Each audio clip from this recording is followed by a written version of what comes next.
So we have a special guest with Slag today. We have artist extraordinaire, IDW, Udon Comics, Mega Man, Transformers, the whole works. We have Joshua Perez with us today. Yay, it's me! Woo! Yay! It's me, it's the JP. So what we're going to be doing with Slag this time around is I want to be featuring a bunch of artists leading into TFCon Toronto leading up, and Josh is going to be there, I assume. So I will be there. Yeah, so I figured we'd get some people to know who he is and what he does related to Transformers and outside of Transformers, so you could know what to bring if you want to get him to sign stuff or what he's going to have in terms of prints and whatever. But first, we're going to start with, so Josh, who are you? We're going to get to know who you are. So first of all, how did you get into Transformers? Like, how did you first discover it? Well, I was just at that right age, to sponge up all the toys and the cartoons and stuff that were coming out in the 80s. So I got into it because it was just another toy I could have. But the robot aspect of it and the puzzle play aspect of it, I think, is what really pulled me into it. And who would you say is your favorite character, let's say, from those early eras? Oh, definitely Bumblebee. And why would you say that? Because he was the short one, and that was kind of my destiny in life, was to be the short one. So I tend to gravitate towards short characters, especially characters like Bumblebee, who are very optimistic, and they're I don't know. There's just something about them that's really likable. That's awesome. I actually, what's amazing? All those years I've known you, I've never made that connection. Oh. I don't know why. Yeah, that's the same I thought you just liked them. Same thing with Wolverine. I like Wolverine because he's a short character. Not because he's a hairy Canadian? No. Well, then, if you wanted a hairy Canadian, you would have gone for Puck. Yeah, it's true. Yeah, you're right. Eugene, the hairy Canadian. I do like me some Puck. Anyways, so next thing I wanted to ask is, what would you say is your favorite Transformer series if you had to pick one? I think if I had to stay with one, are we talking comics, cartoons, toys, or just anything? Oh, okay. Anything. What is your favorite medium of Transformers that you enjoy in that series? I think I'm going to go with animated, because animated has a lot of stuff that it caters to a lot of like fanboyishness of stuff I like from all these other Transformer eras. I don't know why I said it so weird, but the toy line was amazing. Yes.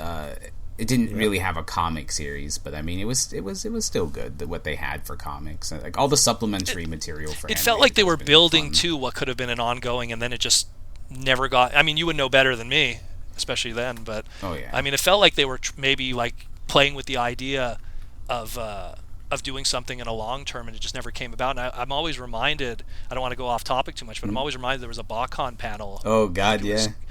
Yeah, you know what I'm talking about. It was like 2010, I think it was. And it was like, who wants to see regeneration? And it's like, woo! Who wants to see animated ongoing? And it was just like eruption. I think, just like, I don't remember if it's 100%, but I think what was kind of frustrating is I think they asked who wants to see like an animated book first, and then they do their regeneration. And I think the response was a lot lower, and it's one of those, maybe you shouldn't have made that an option. Yeah, it was. I forget who it was that was who was at the panel, but they were just like, "Oh, well, I think we made a mistake." It's like, it was very funny. But no, I agree with you. I always put animated in like my top 3 of Transformers series. Yeah. Ditto. It's always been something that's always been very open ended. Again, because it pulls from everything of Transformers mythos. It's so, there's so much you could do with it. And I mean, it's another product of of love of the hobby. Through, in this case, both Marty Eisenberg and of course Derek Wyatt, the two of them together, really just loving the brand and fleshing out everything they can. And even having Sue Blue making an effort to get all some of the the old voice actors and stuff. That's definitely another reason why it goes up there, is because it felt like I mean, like, I'm not trying to say that all the other Transformer series didn't have the passion in it. I mean, clearly, like, Beast Wars had a lot of respect to it. They were paving their own path and everything. But with animated, it felt like everyone that worked on it were not only just big fans of the series, but like everyone was I feel like working their best to put the best thing that they could out there. Not that no other because I know there's going to be like 8 people. Well, this of course, these no, trust did me. It too. Me and Wendell, we did a podcast where we talked about what is the greatest Transformer series of all time, and there's people that are insistent that Energon is the best because they grew up with it, and and I can't argue with that. Well, it's your series. Yeah, and that's, that's the thing that's really good about Transformers, though, is that whatever, like, and I'm not trying to insult the Bay movies, but like the Bay movies have their problems, but if that's what introduced you to Transformers, that's going to have that special place, and it's probably going to be one of the better things because that was your experience. Of course, and especially if it's something that brought you into Transformers, then that's also very important too. Yeah. There's something for everyone with this brand. I look back at a lot of other stuff that I'm kind of part of the fandoms, and sometimes I look at, like, let's say Ultraman, and I go, I wasn't raised on 1966 Ultraman or Ultra 7. I was raised on some of the weird stuff that we got in America, like Towards the Future. So and that no one would say that's the greatest Ultraman series of all time, but it's the same thing. With Ultraman, my weird first experience was the Hanna-Barbera cartoon for the. Oh, good God! What was it called? The Journey Begins or something? Had something like that. Yeah, they did a cartoon. It's not like Hanna-Barbera anime. It's kind of like Sky Commanders. I think Sky Commanders was also Hanna-Barbera. I'm not. I want to say Ruby Spears. I want to say no. I think you're right. I think it was Hanna-Barbera. The only reason why I think it was is because there was an episode of Sky Commanders that uses the GoBots theme as background music, it drove me insane because as a kid I'm like, what's the connection with GoBots? Well, since you mentioned it, who is your favorite GoBot? Oh man, put you on the spot there. It's definitely I'd say Scooter first, Nugget second. I knew you were going to say that. Jeez, saw that a mile away. It's Scooter and Nugget specifically because Nugget. Oh, see, there you go. It's Scooter and Nugget. If you say infuse them, it would turn into Bumblebee. Yeah, like a lot of people think I'm going to say it's Volks because of the yellow Volkswagen Beetle, but. Oh, but he's not Volks. Sorry, Bug Bite. Why is that? Bug Bite. I confuse that. People usually think it's gonna be Bug Bite because of that, but he's a bad guy. He's a bad and an ugly toy too. But if I was gonna like a Renegade, it would be Crasher. It has to be Crasher. Crasher. As much as I know, Fight Tour, she's like Cop Tour. She's what? Sorry, what? No, I was gonna say you have a lot of. I found that the villains on GoBots are a lot more interesting, anyways. They are, yeah. It's just like Crasher's cackle is just the best. Marilyn Lightstone, ladies and gentlemen, great voice actress. Lives now as a librarian in Canada. Yeah, I was very excited when she did TFCon that one year. Yeah, that one year she came to TFCon. That was great. Let's see what else I wanted to ask. I was going to ask also. So what would you say really got you into the industry, not just Transformers, but just like into your first like professional job doing anything in comics, whether it be coloring, whatever it was, even on a minor level, even if it was just editing? Like, what was your first ever job on a professional level? That would definitely be if we're talking comics, it was Dreamwave. My first was Dreamwave, but before that, in I think it was high school, there was the high school I went to had like an ad design contest. And I had won a design. I forget what it was, but I won a design for an ad that I created that they used, and I got paid for that.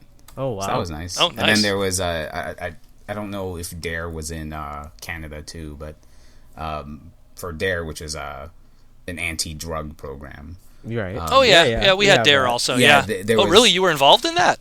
Yeah. We my high school had a it wasn't a design contest. It was like people were just submitting stuff for T-shirts. Right. So you did like the logo for Dare? I didn't do the logo for it. I did like a T-shirt. Okay, because I'm like, wow, I'm learning something new about you. No, I did a T-shirt design for high school, but it was one of those like, I mean, this is high school me, so my art's not too good. But then it's like Josh created Scruff McGruff, But I think they had a line. They ended up used my design, but they made it out of clip art, and it looked so bad. Aw. Not that like I said, this is high school Josh, so I'm sure So it's like pre-Photoshop Josh? No, this was Photoshop Josh. It was? Okay. I had been using it was, I don't know, that was a fun time. Anyways, but But yeah, no. First comic stuff was definitely Dreamwave Productions. So just to reiterate, it was Drift. We'd say issue number 1, right? For what, first comic stuff? Yeah. No, that was More Than Meets the Eye. More Than Meets the Eye. Okay. It was Dreamwave's More Than Meets the Eye profile books, issue 7. They had me do. Okay. Do you remember which character specifically you worked on? The very first character I did anything for was Wheeljack, and then I did the Terrorcons, including Abominus. That was my first editing job too. They had me. They not editing job, but they needed me to shrink down Wheeljack's head a little bit. Okay, cool. I guess whoever did the line art then. Interesting. Okay, so then afterwards. Mm-hmm. You started working with IDW because obviously Dreamwave had its little ups and downs. Yeah, well, after Dreamwave went under, I went to Arcana Studios, which is another Canadian company, coloring a comic called 100 Girls. Interesting. Tell me more about 100 Girls. It's a comic about this. I think she was a clone, and basically like I think there's 100 of her, and each one has their own special abilities. And it was. I liked my idea better, but okay. There's a movie called 100 Girls that it's. I don't want to say it's like a softcore movie, but it's close to one. And every time I say I worked on 100 Girls, usually people have seen that movie before the comic. Oh no! But I also had after that I did something. It was for an Italian toy company. Oh really? The figures were kind of like. I don't want to say Bionicles, but I want to say it was Bionicles before. Well, maybe I don't know if Bionicles was around at that time. This was like maybe 2005. But I think they've been around since then. Yeah, they were probably around before that. Yeah. But it was like that, but with like insect kind of things, insects and dinosaurs. And I did some. It was me, Bircham, and a couple other people, and we did some box art stuff for that. And then after that was Topps. I did a Transformers thing for Topps tradings cards that didn't end up happening. And that was me, Marcelo. That's too bad. Makoto Ono, who is probably one of. Oh, really? Makoto Ono too. I love his stuff. And then after that was Fun Pub, then IDW. And then IDW. Mm-hmm. Now a lot of times you're associated with work with Alex Milne. Mm-hmm. When was the first time you met Alex? The first time I met Alex was on Dreamwave. We were doing Energon. It was in the 20s. It was one of those 21s. It was after. Yeah, it was the later books. I want to say it was like maybe 23 or 24. I forget. It was after the Rice issue, the James Rice issue that made me super nauseous because I had a fun college experience while working on that one. But it was in that, and it was during that Energon issue that he did. It was like the first interaction that we had was me asking if there's anything specific I needed to do in there's this room, this Unicron room that Optimus Prime is in. And I was asking if there was anything specific I needed to do in that room, and he was like, "No, do what you got to do, man." And do what you got to do. And that's kind of been Alex, ever since then. Is he has a lot of faith in confidence. Yeah. Well, that's what I wanted to ask next. When did you realize that you had a gift for coloring? I mean, you're a very good artist too, but I've always said, and I'm not just saying this because you're in the room right now, but it's like I've always said you're one of the most talented colorists in terms of you improve even more so what is just the line art or the pencil art or the inks. You do a very good job of making stuff explode, and that was something I was not aware of as a process until working with you personally. Oh, yeah. Just going like, holy moly, this guy really makes this stuff pop. So like, when did you realize you really had a talent for that? It was when I was learning Photoshop. I think it was back then I was really into Joe Mad's art with Liquid's colors. And I really liked what Liquid did, and I was trying to learn because back then and still kind of now comics tend to they worked with sorry to cut you off, they worked with Dreamwave at one point. No, Marvel, yeah, but that was they did yeah, because I think I remember seeing their name on some of their stuff. Anyway, sorry to cut you off. I remember their name popping up. It wasn't Dreamwave, it was Udon. It was okay. But Pat Lee, no, you're right, because Pat Lee did some issues for X-Men. I remember that name. Yeah, on a poster or something. No, but you're completely correct. But Joe Mad usually, no, I don't want to say usually, but like I ran into one of his comics that Liquid colored, and I really like that style. I don't know what the official term is. I think it's cut and grad, where you make a selection and you airbrush. But I was trying to learn that with Photoshop because I had just managed to obtain Photoshop after using Paint Shop Pro for the longest time. So I was learning Photoshop and I was trying to use that style. And Yeah, I think I mean, like, I realized that I had a lot more fun coloring people's stuff. I like drawing my own stuff too, but and you're very good at it. But being a colorist allowed me to kind of collaborate with a lot of artists who maybe they would, that you draw something, you get excited about it, but then maybe you lose steam after you've inked it and now you don't want to color it, but you don't want to post it if it's not, finished, because you post a black and white and 8 people are like, when's it going to be done, even if that's the finished state. They especially, a lot of times people, when they're scrolling through a whole bunch of thumbnails on DeviantArt, they're not going to even look at when it's black and white, it's almost not even visual. Yeah, a lot of people make this really unfortunate connection that something black and white is incomplete, especially mostly in the West, especially when it comes to comics. Yeah, of course. Outside of the whole indie, different animal. Outside of the indie market, we're known for colored comics. But yeah, and after Dreamwave, me and Alex we just collaborated on a lot of stuff post Dreamwave, and that's kind of where that relationship kind of solidified. I just wanted to point out also, now that you mentioned when it came to Dreamwave, I remember when the Dreamwave books first came out, the guy that I would pick it up from, he was a big manga guy, like Japanese anime. Wendell knows what I'm talking about, Lou. Oh, yep. And he pointed out right away. He was saying, like, if it wasn't for the colorists, Pat Lee's art would look terrible. Because he would see like true. the what? I said it's kind of true. Yeah, and because he's someone who, this guy specifically, all he read was manga. He wasn't a comic guy. He was just a black and white book guy. He's used to just, really, raw pencils and inks. Yeah, draw. Pencils raw. and inks, that's it. And so he looked at Pat Lee's stuff and he like right away like saw through the color. And he just saw the lines and the inking and he was like, this would look terrible in black and white and messy. And it's true now that you say it. It's like I'm reminded of what he said, like how important the coloring was, especially back then, and what inspired you, which was what was successful in Dreamwave. Almost I don't want to call it a smokescreen on some of Pat Lee's art, but I wouldn't. It's almost appropriate sometimes. But yeah, it is true. Another thing I wanted to ask also is, so when you and Alex started collaborating, when the move started happening to IDW, when did you really get pulled into that monster? It started out lightly. We started doing the fun publication, the 2006 Dawn of Future Past stuff. Okay, we yes. did. Me and Alex did some. Alex did some interior pages for the comic, and I did some colors for the comic, and some profile stuff.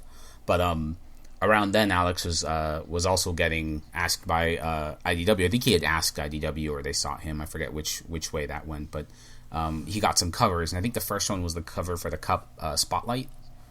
And at the time I was doing Fun Pub, I was working at Disney as well, so I didn't necessarily think I was going to go back into comics. I was just pretty certain I was done.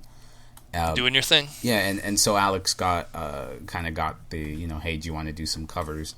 And Alex, again, we had a really strong relationship as far as, artist, colorist. And Alex was like, yeah, but, I want Josh to be my colorist. And they were like, yeah, we like his stuff, so sure. I want to share with. I just want to share with people also. What did you do in Disney? Just because it's always so. I love people hearing about this. Because like you just kind of you're just kind of like nonchalant. You kind of I went working for Disney. I thought I was done with comics. So what did you do for Disney exactly? I was and flesh it out even more, because it gets even better as you go deeper into that rabbit hole of like who you worked with. Yeah. Which was your brother. Yeah. So. So I was on the college program, and I should preface this with I have a twin brother. He draws too. He does amazing stuff. But so in 2004, he did the college program, and he convinced me in 2006 to do the college program with him. So we go and do that. We were monk height characters. I don't necessarily know what the correct term is. I think that's what they used. Which is, we're shorter. I'm 5'4", so I was a tall, broad-shouldered chipmunk, which meant I couldn't. There were characters in the chipmunk height range that if you're in that range, you can be those characters as well. So I was a character performer, and I was usually like Chip, Dale, Figment, Gideon from Pinocchio, King Louie. So for people who aren't making he was the guys in the outfits. Yeah. I was the dude in the outfits. He's because you're using the lingo, that you were using. But that's why. And because Disney loved that me and my brother were twins, and I mean. I don't know if this was specifically why, but so me and him started getting a lot of schedules together where he would be, like Chip or I'd be Dale. We usually, whatever we were scheduled, he would be Chip and I would be Dale, because my brother is very much more a Chip and I'm very much more a Dale.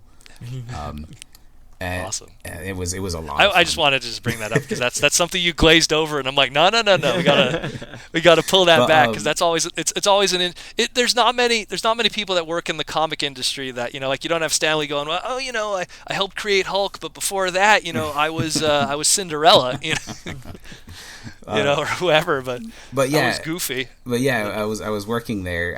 Alex had told me we were going to be doing some covers for IDW, and at the time I was kind of like, I don't necessarily know I'm going to have the time, because this was in the summer, and I was just like a bunch of King Louis shifts, and I would come back exhausted. They were always fun, but I would come back exhausted, and so we did a couple of those, and then I think he got word that they wanted him to do the movie adaptation, and he was excited about that, and he was trying to get me to be on those too, so I was excited about that.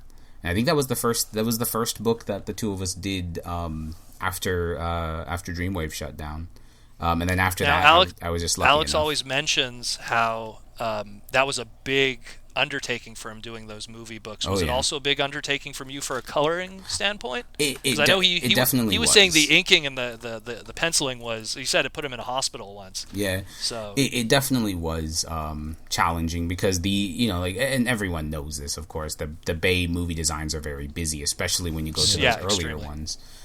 So for me, it was tough. I was kind of lucky because of the deadlines. Alex got incentives, and the incentive I got was that they provided a flatter, which is the first time I've ever worked with a flatter. I prefer to flat my own works, but so they provided a flatter, and it was kind of, and it wasn't the flatter's fault either, because it's hard to tell the positive and the negative spaces in the robots because of how busy the designs are. So a lot of it was me trying to figure out, and back then, I'm a little less so now, but back then I was so intent on making sure my flats were as detailed as possible.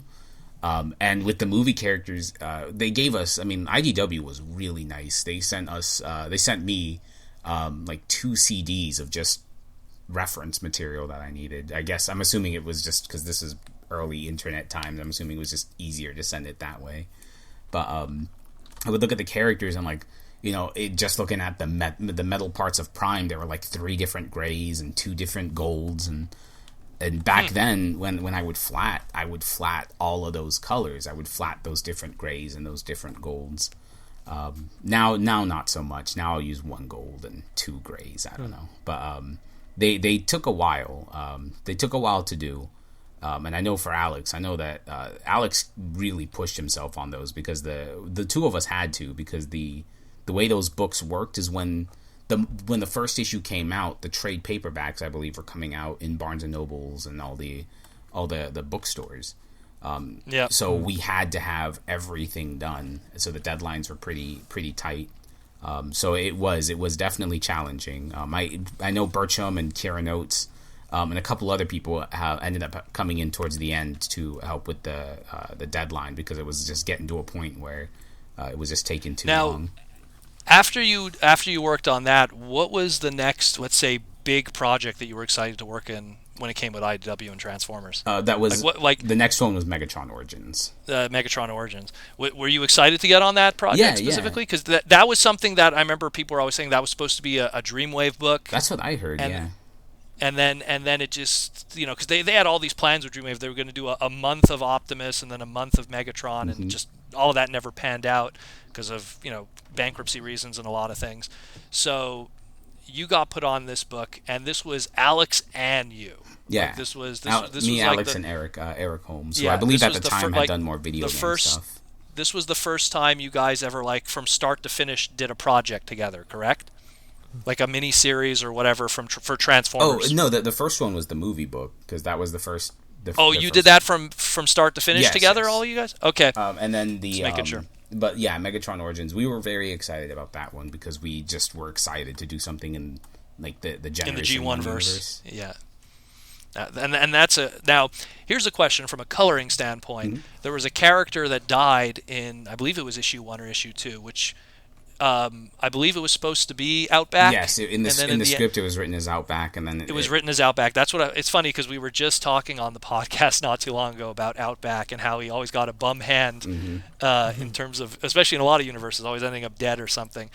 And so in the script originally it was supposed to be Outback. Yeah. I just wanted to, because I know that in the trade they ended up changing something, or no, it wasn't the trade. It was just when the book came out. It was noticed right away when we were turning in pages that no, actually I think it was even before I even started coloring. I think whoever the editor was, probably let me know right away. Oh, by the way, this has to be a different color scheme because we can't use Outback. He's in the Cup spotlight.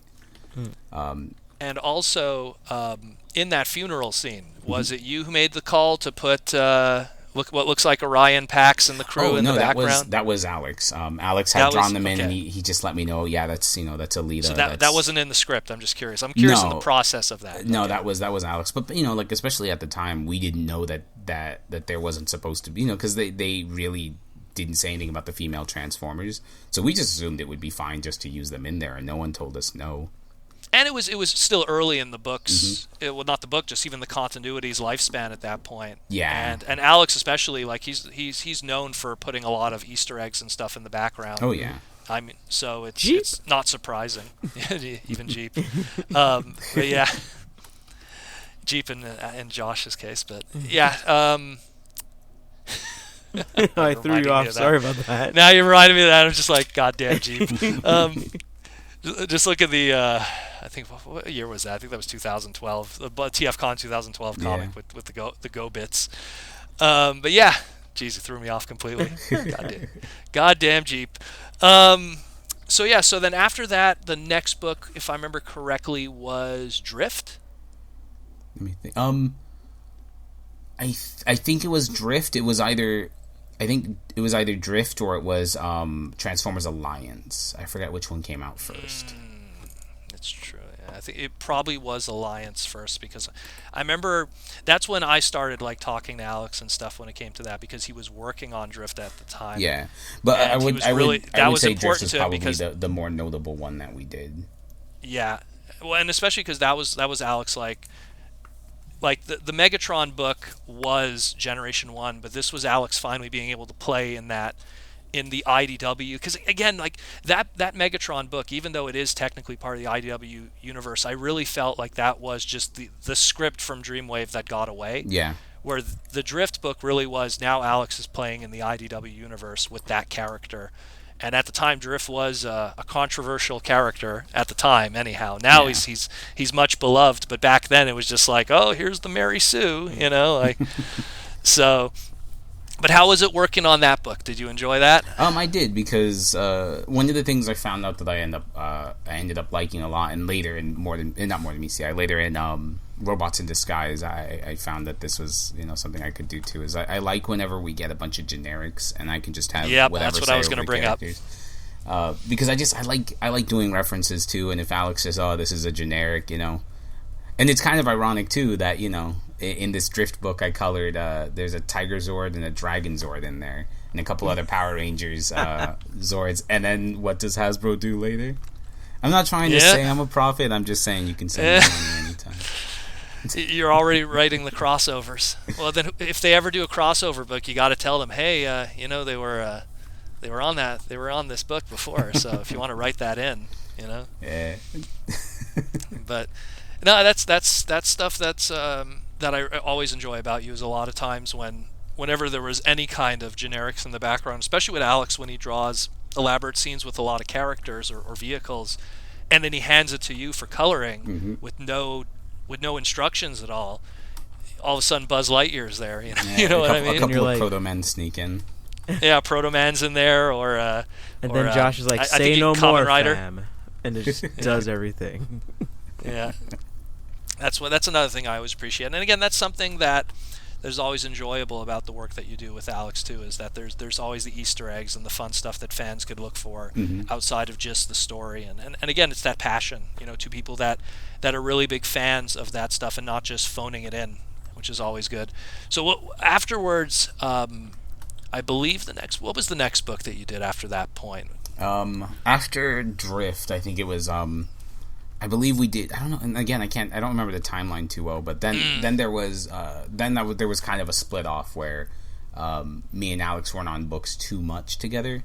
Me and him did some issues for a Target pack-in for some of the movie toys. So we did like 3 of those. We did RC, Space Case, and Starscream. The Dark of the Moon ones. Yes. Yeah, we did those. Then there was Tales of the Fallen. I did that, and Alex did the Ravage issue of that one, I believe. Yeah, that was a good issue. But yeah, it was quiet for a while. They didn't really have us on too many books together for quite a while, actually. I think the next full series that we did together was actually ROM. ROM the Space Knight was kind of your reunion in a lot of ways, it is true. Yeah. But before ROM the Space Knight, you would end up doing quite the run with a double book. In the case, Alex was on More Than Meets the Eye, and you were on Robots in Disguise. Tell us about that experience working with that crew of people. Well, before we started, especially in that long period too. Yeah. Before we started with Robots in Disguise, John Barber actually offered for me to color both More Than Meets the Eye and Robots in Disguise. Oh my goodness! But at the time, I knew there was no way I was going to meet deadlines.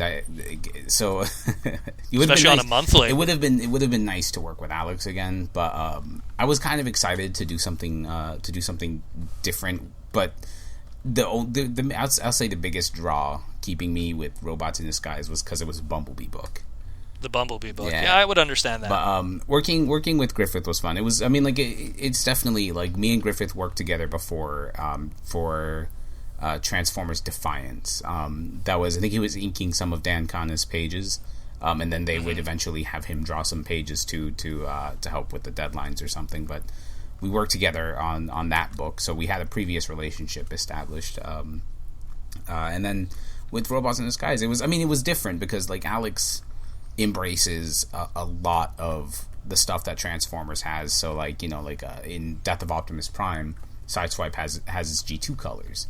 But yes. Griffith, on the other hand, wanted things to be a little bit more desaturated, and I don't want to say realistic, but we ended up going towards making the book look like War for Cybertron, as far as color and style. So Sideswipe went back to his G1 colors. There weren't a lot of neon Transformers unless they were background characters. But I mean, it was fun. I liked it. I liked my run on that. And how many books would you say you did with that one? Because I don't even know that number offhand myself. That's why I'm asking. It's not 100% up to issue 50, but issue 50 was they had changed the name from Robots in Disguise to Transformers. And without a doubt, that was your longest consecutive run with any book you've done up to this point. Oh yeah, definitely. I was basically consistent from issue 1 to 50.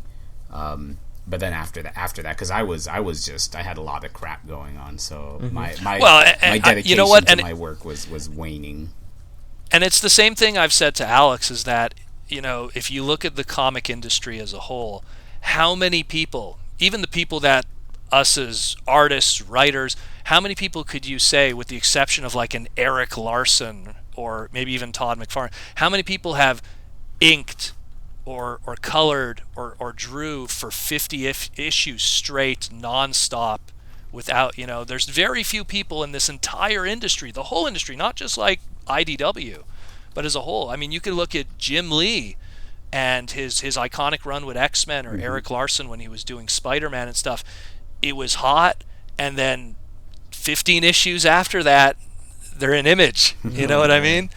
Like it's so you guys were doing something that for the longest time only like manga artists were known for, where it was a crew of guys that were for like, I mean, what was it, like 4 years or something, even more than that, it feels like. For me I think it was 5 years on that book. Yeah, there you go. So like a good consecutive 5 years with a book, and 5 years with the same team, not like we're swapping out this guy for this guy. It was like, yeah, sure, you get a guest artist once in a while, but in general, it was always the same artist, the same writer, the same colorist. Yeah, it was pretty consistent. It was nice because the books end up taking they end up having an identity after a while, you know, especially like with More Than Meets the Eye, like with that book, one of the things that I know a lot of people do whenever they do any More Than Meets the Eye, like when fans do art for it, there's always a push for them to mostly kind of mimic the style that Burcham used on the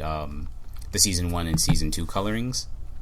Mm-hmm. And I mean, and that's the thing, is that these books get their identities because you have a team on them. But, you know, of course it's Transformers, and as much as I love them, like that, they will burn you out so fast. So that's what happened to me. I just got burnt out. But I mean, it's understandable. They still have me do color covers and stuff. And then I got Ramen, and that was fun too. Maybe IDW can let me draw a cover. I'm just saying. Well, IDW, you know, there's always Josh for a cover, and you guys always could use another variant book to put on the shelves. So, I'm just saying. But so then afterwards, you did Rom the Space Knight, and then you started doing some non-Transformer stuff that also interests me. And so, tell us about that. So I started working on Mega Man. Well, it was Mega Man Master Mix, which is a colorized version of Hitoshi Ariga's Mega Man Gigamix. Gigamix and Megamix. I know I had different forms before that, and then there was it Megamix?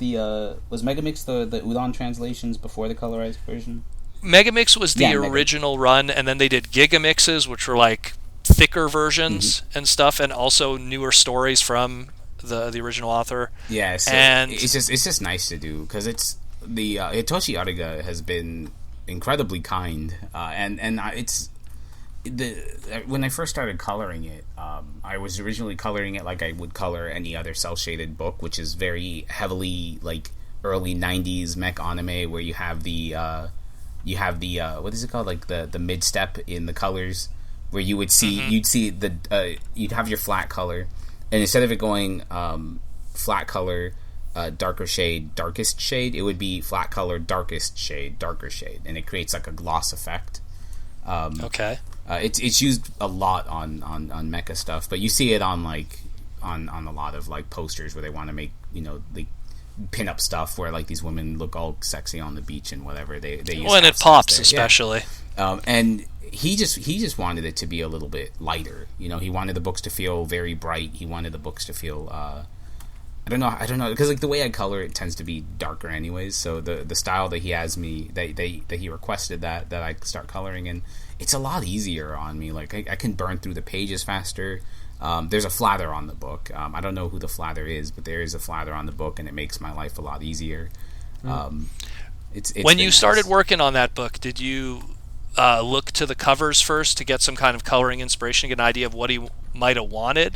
Because again, for people who aren't familiar, mangas are black and white on interiors, but sometimes the only fleeting colors you would get is either the first 2 pages or the covers. So. Well, I was kind of lucky because I've known of this series for quite a while. Like Hitoshi Ariga really inspired how I drew Mega Man in college, so I had references already because Ariga had color references of characters that he would have that he posted from. I don't know where they were posted, but I know I had them. So a lot, like especially for the characters, and some of it changes because like there were some characters I was coloring. I think Woodman's one of the examples. Woodman I was coloring based on an older image that Ariga had created, like a color chart, but Udon had me use basically it's at this point it's like a mixture. Oh, I think you were referencing the Complete Works books, I believe it was, right? I forget. They basically the colors I was using were for the manga that Ariga was doing, but Udon had me stick more to their canon colors in the video games. So all of them are kind of a mix of that. Like it's mostly the primary source material for color choices are any official media, like from the video games, and then secondary would be anything Ariga as suggested through the colors. Okay, so that's cool stuff then. And who would you say, since we're on the topic of Mega Man, who's your favorite Robot Master? Oh man, I like Cutman, especially in Ariga's comics, because Cutman is the closest to Mega Man. He rushes into a lot of the fights because he wants to, you know, he's got a sense of justice in him, he rushes into fights, and he usually gets messed up really bad. And so I don't know. There's something about him I like. It's very Bumblebee-esque. They actually recently they did a poll recently, and Cutman actually I believe made the top 10 of characters and stuff. So like that's neat. Yeah. I do like I like because I love Cutman. I'd say he's my number one, but I'd say like there's a tie for number 2, and that would be what's his name? He was in Mega Man 8 and Rockman and Forte. You're talking about Tengu Man? No, the space one. Was it Cosmic Man? Oh, Astro Man. Astro Man. My bad. But yeah, Astro Man, I love him because he's like super down on his voice. He's down on himself Astro and Man, everything. I'm sorry. I came here, but I don't know what to do. I don't know what to do. I like him, and I like I think his name's Turbo Man from 7.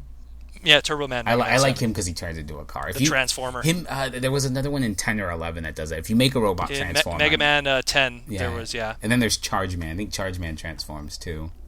Yeah, he just charges forward. He's shaped like a train, and he's on a track, but he doesn't turn into a train. Unfortunately, I love Mega Man 8. That's my favorite one. Mega Man 8. Doesn't Turbo Man just want to stay at home and eat chips? You think of the old Flash comic? Flash I can't remember. I know it was all the speedsters. I can't remember if Turbo Man was the one that said that though. Yeah, I think that was the one. So now that everything that's said and done, that's what you're currently working on right now, correct? Yep. Anything else you want to mention that you're currently working on, or is strictly Mega Man right now? As far as printed books are concerned, it's Mega Man, but I'm also coloring a webcomic by my friend Ryan Smith called Banished. Okay. And that's Banished. I think it's a Banished comic on .com or something like that. Let me hold up. I have this stuff written to the side. Hold on. Let me. Actually, I might as well mention that too. At one point, you were also working with Matt Moylan on some, I believe, it was Konami related properties. Namco Bandai. Namco. Excuse me. Bite my tongue. I forgot about that. Yeah, no, Bravo Man was so much fun. I got to do some work for the mobile game they had too. That was the first. That was the first time that I was utilized. I mean, like FunPub utilized me a bit. But that was the first time working with Bravo Man that someone said, "Hey, you want to draw some comics?" And I got to draw some comics, and those are fun. And you got to draw some great comics, and you're a good artist. So people need to let Josh draw more. Trust me, there's a lot of your good prints that really show how much you shine when it comes to your creativity and stuff. And speaking of prints, some of the stuff that you've worked on that you have in. What was the name of your first sketchbook that you did? Oh, the prototype. I'm looking at it. The prototype sketchbook I did? Yeah, I'm trying to look. That's just what it's called, is prototype sketchbook. Was it called the prototype? Yeah. Yeah, here we go. Daimooch's prototype. Okay.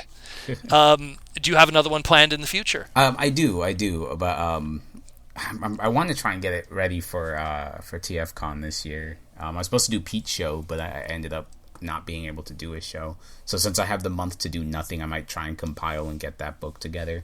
Because it would be nice to have another one. Like I have enough stuff for it. Next thing I'm going to ask is, outside of Transformers and Mega Man, what other stuff excites you to draw? Oh man, if it was a neon toy line from the 90s, that's my jam. Oh man, I miss that. Like Super Sentai, Power Rangers, that kind of stuff.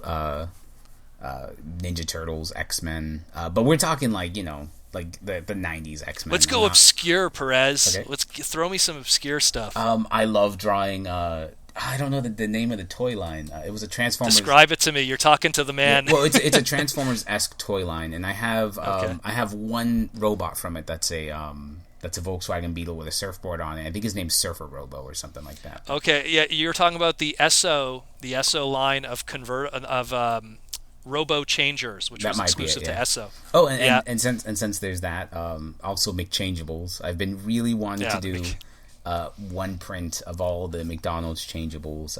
Not the dinosaur ones, but all. I was about to ask. You're gonna have the dinosaur wave too. That's a whole other animal right there.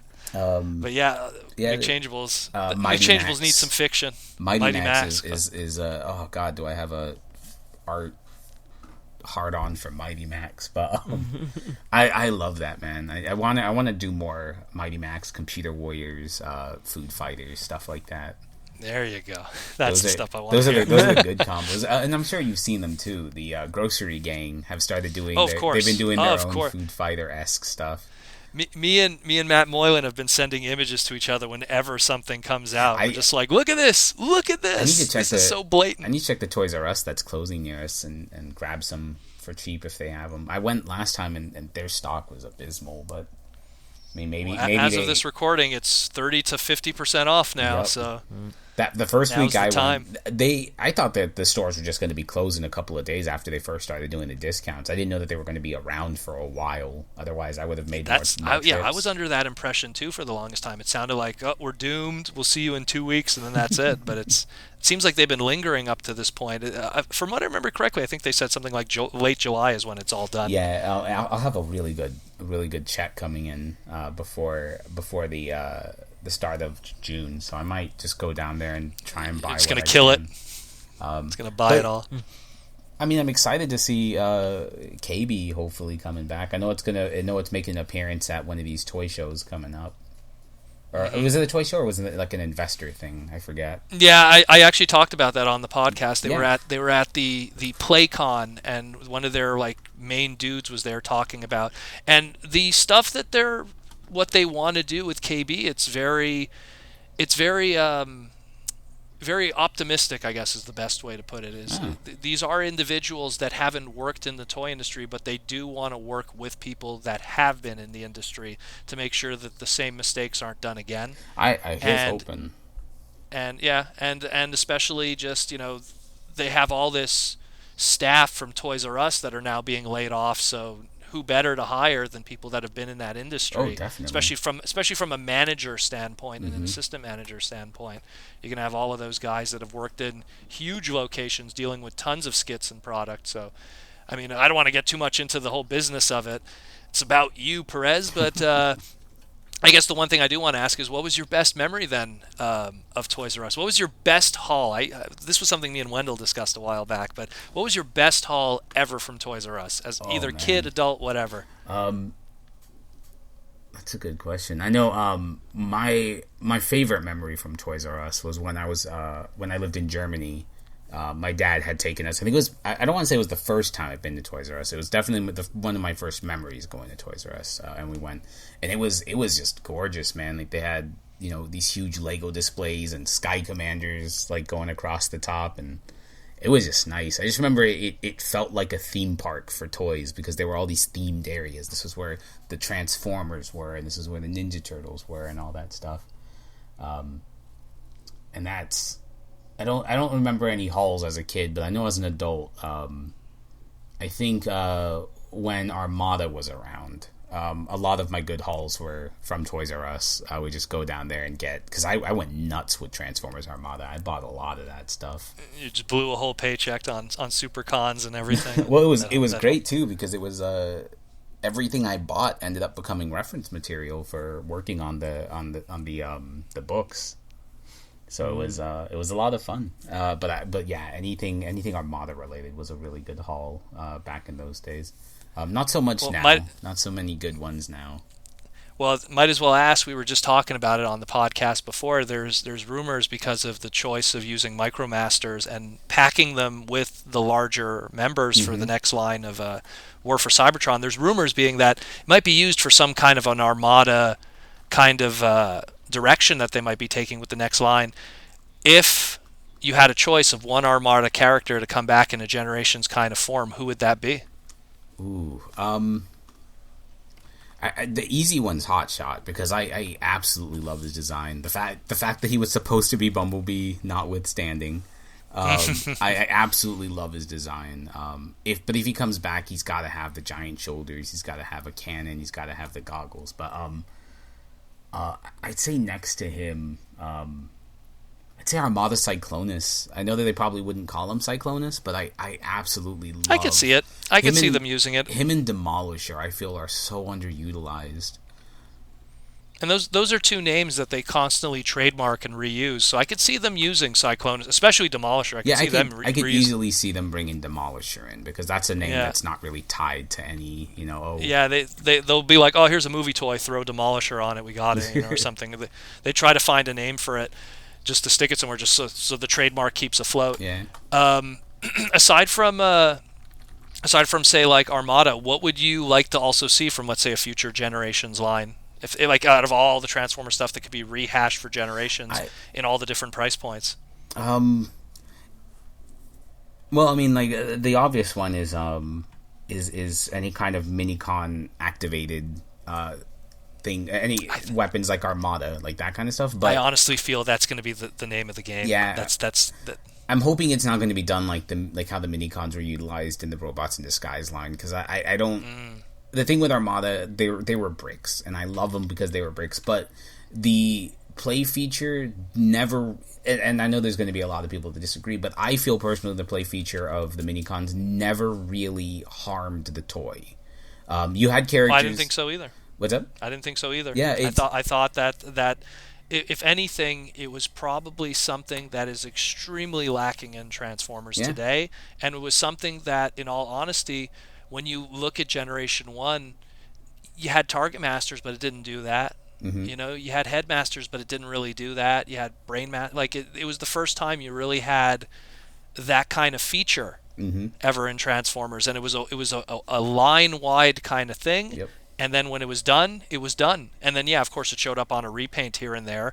And the spiritual successor of that was the more boring Cyber Key gimmick, which wasn't a figure now. It was just a piece of plastic which was infuriating, because when you have a Minicon, you can stick him on a Minicon port and you don't have to worry about where he goes. But when you have the Cyber Key, in some cases you just leave the key in them? Do I just put it on the floor? Not to mention Cyber Keys just kind of sit in a Ziploc bag now, and they don't do anything for most people. So it's always been kind of infuriating, that too. It's a waste of plastic. I mean, it could have been also just the evolution of cut costs over time. They could have not went with Cyber Keys and just had an extra character instead. But last thing I want to ask, if you had to pick one Transformer toy as your favorite Transformer toy of all time, what would that be?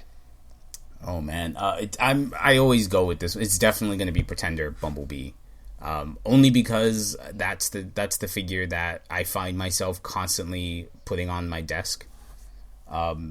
He's just a lot of fun. Action Master Bumblebee as a kid was my jam. That was my first Bumblebee as a kid, was Action Master Bumblebee, and it was my only one until Generation 2.